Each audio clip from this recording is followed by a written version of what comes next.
Welcome to Kenton's videos. Enjoy the video. In this video, I will show you how to make fried rice easily. First, let's talk about the foundation, rice. For that perfect texture, always use day-old cooked rice.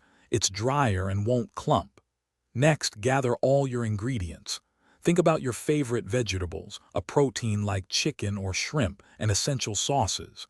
Chop everything into small, uniform pieces for even cooking and a delightful bite. Now let's get cooking. Heat a large wok or skillet over high heat, adding about 1 tablespoon of cooking oil.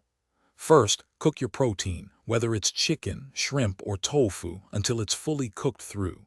Remove it from the pan and set it aside. Then add your harder vegetables like carrots or bell peppers and stir-fry them for about 2 to 3 minutes until they are tender crisp. It's time to bring in the star, the rice. Add your day-old rice to the hot pan, breaking up any clumps with your spatula. Push the rice to one side, creating an empty space, and quickly scramble 2 eggs directly in the pan. Once the eggs are cooked, mix them into the rice. Now for the flavor. Add about 2 tablespoons of soy sauce, 1 teaspoon of sesame oil, and a pinch of white pepper. Almost done.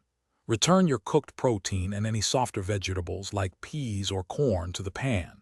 Toss everything together vigorously for about 1 to 2 minutes, ensuring all ingredients are well combined and heated through.